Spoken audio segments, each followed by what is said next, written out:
Olá pessoal, bem-vindo ao canal Investigação e Lei TV. Se você é novo aqui, bem-vindo ao canal. Meu nome é Sandra Di, sou advogada e ativista contra o tráfico humano nos Estados Unidos, toda terça e sexta, trazendo casos solucionados, casos sem solução e também de desaparecimentos misteriosos.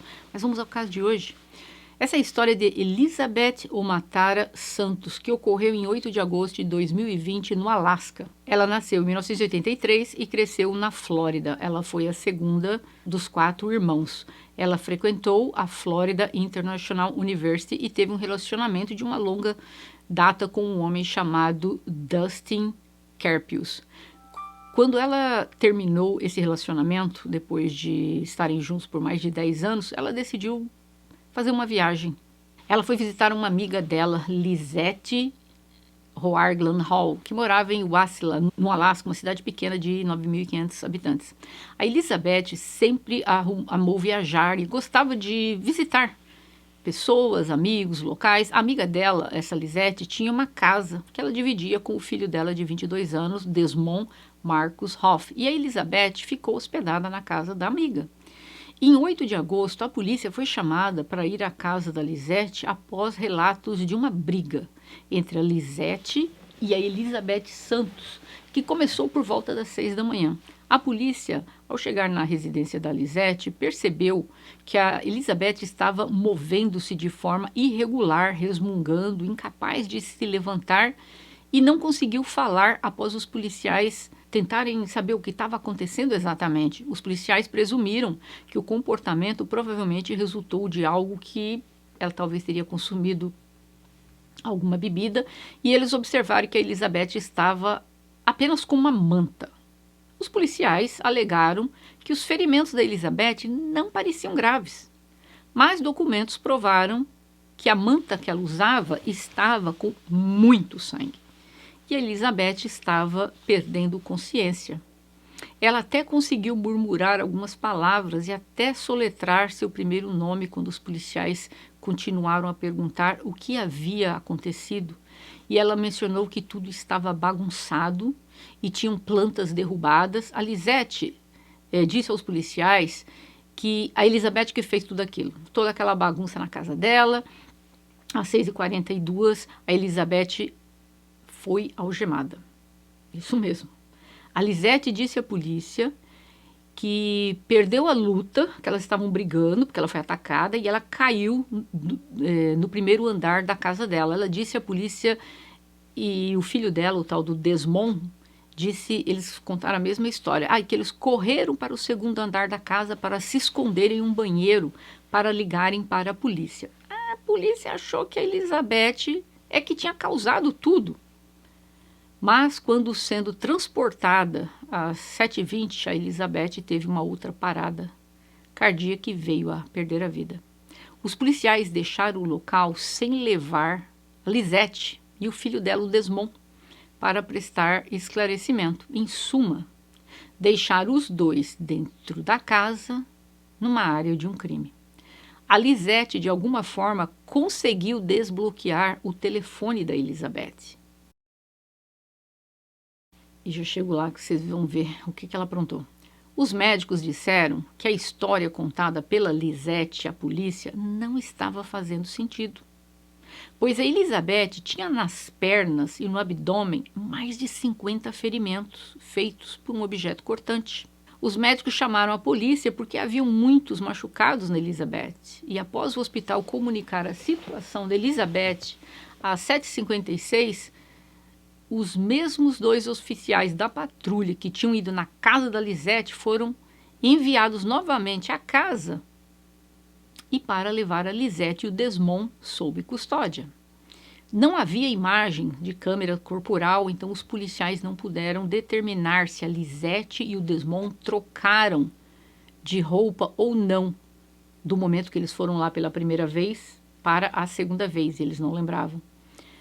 A Lizette, quando ela desbloqueou o telefone, antes da polícia chegar, ela ligou para a irmã da Elizabeth, Nikki, usando o iPhone da Elizabeth. E ao atender o telefone, a Nikki pensou que era a Elizabeth ligando e ela ficou confusa ao ouvir uma mulher gritando e dizendo que a irmã dela, Elizabeth, devia dinheiro para ela, e ela disse, abre aspas, Ela tem alguns buracos nela.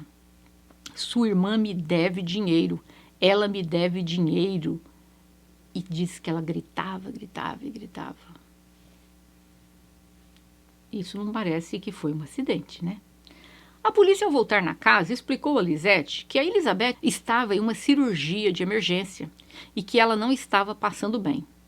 O relatório da polícia fez menção que a Lisette e o filho dela, o Desmond, foram algemados, mas evidências do vídeo e de áudio mostram o contrário.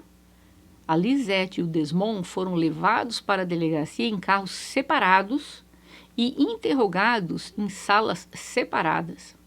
A Lisette foi entrevistada pelo policial Jason DeVille e ela disse ao policial que a Elizabeth estava agindo de forma estranha nos últimos dias na casa dela.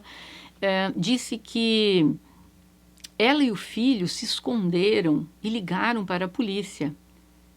E ela só não soube desses ferimentos da Elizabeth quando a polícia chegou ao local, porque o policial questionou, e esses 50 ferimentos no corpo dela? Ela disse que ela não tinha esses ferimentos, não. Aí a polícia começou a achar que tinha algo estranho. Ela disse que ela não sabia desses ferimentos da Elizabeth quando a polícia chegou ao local. A Lisette, posteriormente, descreveu que o filho dela havia ligado para a polícia e ele estava dizendo que ela estava no andar de baixo da casa, no quarto, ou no banheiro, e o detetive disse, mas você mencionou que você estava de costas, que você estava tentando, que ela estava tentando morder você? Como é que você estava se defendendo? Eu não estou entendendo. Porque ela estava contando uma história diferente do que o filho dela estava contando. No começo, ela subiu correndo para o andar de cima para se esconder da jovem.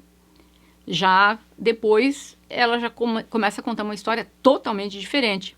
Aí ele falou, como você estava se defendendo? Ela disse que colocou as mãos na frente do rosto e conseguiu se afastar dela. E ela saiu correndo, correu escada acima e ligou. Aí ela disse, meu filho ligou para a polícia. Só que veja que ela disse, eu liguei para a polícia. Só que ali depois ela já muda. Meu filho ligou para a polícia. Aí, se vocês podem perceber por aí que quando um fato não é verdadeiro, a pessoa não consegue manter a mentira a mesma, né? Então ela começa a mudar o tempo todo. Então ela disse assim, não, eu me confundi. Eu acho que foi meu filho que ligou. Aí ela percebeu que ela estava toda confusa, ela não lembrava o que ela tinha falado. Aí ela disse, nos escondemos, aí trancamos a porta. Ela disse que o banheiro tem 2 portas. E a Elizabeth estava batendo na porta e ele disse, batendo na porta do banheiro? Mas você não disse que ela estava no andar de baixo? Ela disse, não, batendo na porta do meu quarto. O banheiro está conectado ao meu quarto. Eu e o meu filho estávamos no quarto com as portas trancadas. E nós a ouvimos na cozinha. Ela falava coisas que não dava para entender.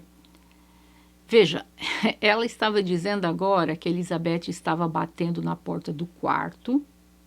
Em seguida, estava já dizendo que ela estava na cozinha. Depois era na porta do banheiro. E a polícia dando corda para ela. Acontece que ela esqueceu algumas coisas que ela havia falado e algumas coisas ela não havia combinado direito com o filho. E aí eles começaram a cair em contradição. Ela disse que ao mesmo tempo que o filho dela ligava para a polícia, a Elizabeth estava dando murros na porta e gritando. Acontece que quando a polícia ouviu a gravação, não tem barulho de ninguém esmurrando a porta e dando gritos. Porque apareceria, né? Eles ouviriam. Ela está dizendo, meu filho está ligando, e ela está dando murros na porta e gritando. Não existia nada disso. Ela disse aos policiais que até a chegada deles, a Elizabeth não tinha machucado algum no corpo. Mais estranho que quando ela chegou no hospital, ela tinha 50 perfurações. O policial perguntou, do momento que você conseguiu fugir dela até o momento que a polícia chegou, você a viu alguma vez? Ela disse não. Mas quando os policiais chegaram, então ela viu Elizabeth suja de sangue e disse: você precisa ir para o hospital. E ela disse: não, não preciso. Então ela disse que a Elizabeth começou a fazer as 50 perfurações no próprio corpo com o objeto cortante. O policial tinha acabado de perguntar para ela: você a viu? Ela disse: não. Já mudou a história. Ela resolveu fazer tudo isso ali, assim, minutos antes da polícia chegar. Na mesma hora que ela estava sendo interrogada, com esse monte de contradições, o filho dela estava na outra sala sendo interrogado por um outro investigador. O investigador disse, olha, ela está em estado crítico. Ele não tinha falado que ela tinha perdido a vida ainda. E ele disse, só 2 pessoas estavam lá, você e sua mãe. Vocês eram as únicas pessoas que poderiam explicar o que ocorreu. Aí ele disse que ele queria um advogado. Isso mesmo, ele não quis dar depoimento algum. E aqui nos Estados Unidos, né, no momento que você fala eu quero um advogado, acabou. O policial não pode perguntar mais um A para você. Se fosse um acidente, você iria contar o acidente, não iria? Ele imediatamente disse que queria ver um advogado. O policial voltou à sala de interrogatório da Lisette e a informou que a Elizabeth não sobreviveu. Mas a história da Lisette mudou novamente quando ela descobriu que a Elizabeth não estava mais viva. Ela disse, vou contar a verdade. Sim, eu vi sangue. Que ela e o filho estavam se escondendo e que ela ouviu gemidos. Mas ela disse ao filho que não poderiam sair de lá até a polícia chegar. E que ela e o Desmond não sabiam o que fazer. E que provavelmente a Elizabeth tirou a sua própria vida, fazendo 50 perfurações no próprio corpo. Vocês já notaram quantas histórias eu contei dentro dessa história que essa mulher mudou? Nossa, o investigador tem que ter uma paciência para escutar tanta baixaria, fala sério. A Lisette e o filho dela foram acusados de histórias inconsistentes e versões diferentes. E por isso começaram a surgir histórias estranhas que nunca havia sido ouvida antes, incluindo a história de um ex-namorado da Lisette, que disse que durante uma discussão com ela pegou um objeto cortante e o manuseou, fazendo aquela menção como se fosse atacar a pessoa com aquele objeto. Então ela já era chegada ali nos objetos cortantes.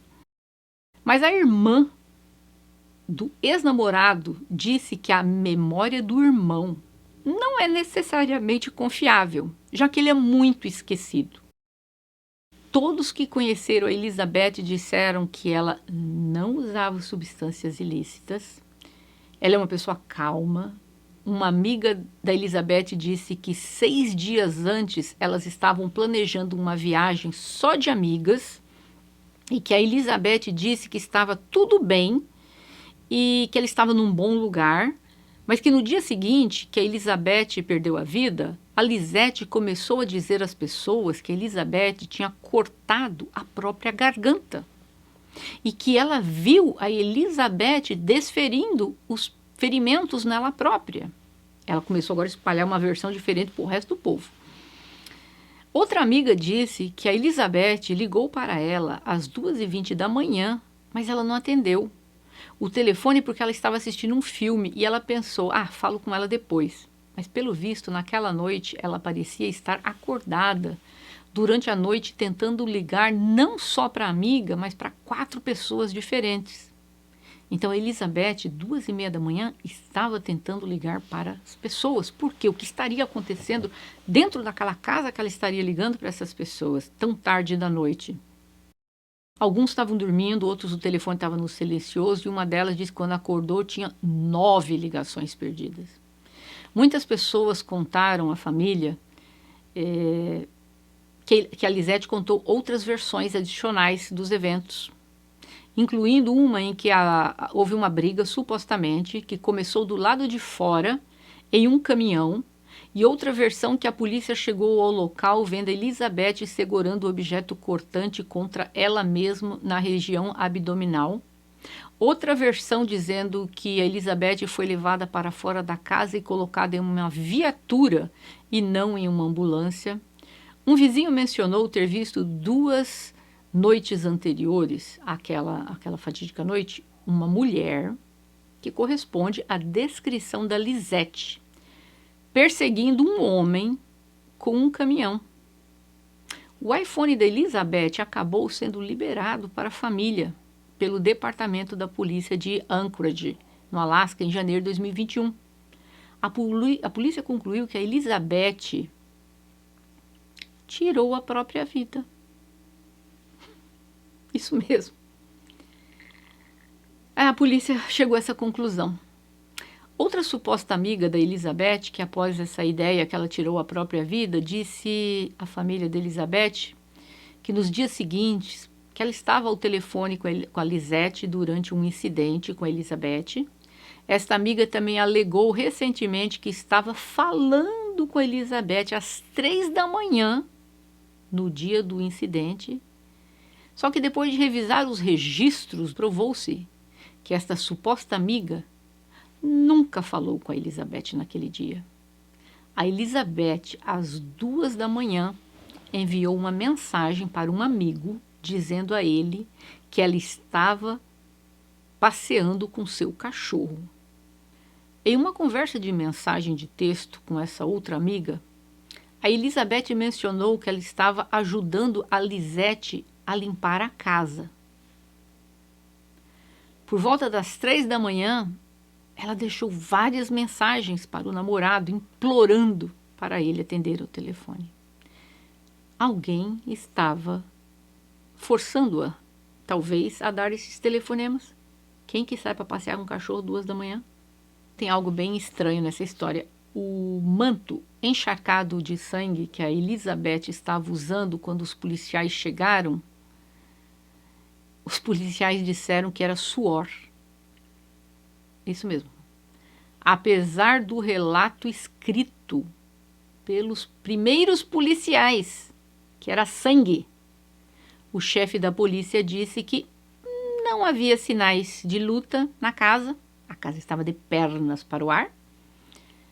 E ele disse que o DNA nas roupas e as impressões digitais que foram coletadas nunca foram analisadas até o momento. E o departamento se recusa a fazer, porque acredita que ela tirou a própria vida. O caso foi fechado em outubro de 2020. E o objeto cortante sujo de sangue nunca foi encontrado na casa. Quem pode ter tirado esse objeto de lá? Apenas a Lisette ou o filho? Ou ambos? Segundo a Lisette, durante a briga delas, ela que levou a pior, que ela que saiu perdendo. Agora vamos raciocinar aqui, tá? Se ela saiu perdendo, então por que a outra ganhando a briga? Ah, vou tirar minha vida agora que eu ganhei a briga? Faz sentido uma coisa dessa para vocês? Quem tira a própria vida fazendo 50 perfurações no corpo? Foi comprovado que no sistema sanguíneo da Elizabeth tinha 4 comprimidos de dormir. Teria ela tomado esses 4 comprimidos antes? Ou teria Lisette dissolvido em alguma bebida e dado esse calmante para Elizabeth? Ela ficou letárgica, por isso que ela estava estranha quando os policiais chegaram, que eles disseram que ela estava assim meio aérea. O filho da Lisette recusou-se a dar qualquer esclarecimento na polícia, portanto, mais de 1 ano depois, os policiais falaram com ele por telefone. E ele deu algumas informações que não batiam com o que a polícia escreveu no relatório dele. Por exemplo, ele disse que ouviu falar de uma briga entre a mãe dele e a Elizabeth, mas ele não viu absolutamente nada, nenhum machucado nem nada. nem na mãe. Mas acontece que no relatório da polícia estava dizendo que durante a primeira visita, quando eles levaram a Elizabeth para o hospital, a mãe dele não tinha ferimento nenhum no rosto, mas quando eles voltaram 1 hora depois para prendê-la, ela tinha ferimentos no rosto. Teria ela auto-infligido esses machucados somente para dizer que ela foi atacada? A família da Elizabeth briga na justiça até hoje. Gente, tá na cara que essa mulher tiraram a vida dela. Foi essa Elizabeth, ou o filho, ou os dois juntos. Agora, como é que a polícia consegue acreditar? Como é que a polícia, está escrito lá, que a manta estava cheia de sangue, e depois a polícia fala, não, era de suor. A polícia escreve no relatório, no primeiro relatório, que quando levou a Elizabeth para o hospital, a Lisete não tinha nenhum machucado no corpo. A polícia volta 1 hora depois da Lisete com um baita no hematoma no rosto. Para quê? Deve ter se machucado para dizer, olha, vamos machucar aqui para dizer que fui agredida. E as baixarias que eu contei aqui? As coisas que ela caiu em contradição? Não, ela estava no andar de baixo, estava no andar de cima. Não, ela bateu na porta do quarto. Não, foi na porta do banheiro. Não, foi não sei aonde. Ai, gente, pelo amor de Deus. Como que a polícia do Alasca está acreditando numa história dessa? Eu gostaria de ouvir de vocês. A família continua brigando aí. Eu tenho certeza, essa moça tiraram a vida dela. Por quê? Eu não sei, mas que tiraram. E foram esses dois. Ou a mãe, com certeza. A tal da Lisete, com certeza. Agora, a razão, nunca vamos saber, talvez não. Eu gostaria de ouvir de vocês. Vocês acreditam que a Elizabeth resolveu tirar a própria vida por conta própria? Assim, acabei de ganhar uma briga contra a minha amiga, vou tirar minha vida, por ser mais nem menos? Ou vocês acreditam que foi a Lisete que tirou a vida dela? Por algum motivo que a gente não sabe qual. E não vamos esquecer do telefoneminha que ela deu, né? Quando ela desbloqueou o telefone, ele ligou para a irmã dela. Ela tá cheia de buracos. Ela vai pagar. Dizendo que ela devia dinheiro. Talvez esteja aí uma das razões. Por algum motivo, talvez a Lisete devia dinheiro para Elizabeth. E ela se achou no direito de fazer isso, que obviamente não é a coisa certa. Mas eu gostaria de ouvir a teoria de vocês. Não esqueça de colocar aqui. E se vocês gostaram desse vídeo, deixa aí o gostei de vocês para o YouTube entender que esse vídeo é bom e recomendar para outras pessoas. Eu peço que vocês confiram aí se vocês estão inscritos no canal, porque às vezes o YouTube tem desinscrito algumas pessoas, ok? E nos vemos em breve e até mais.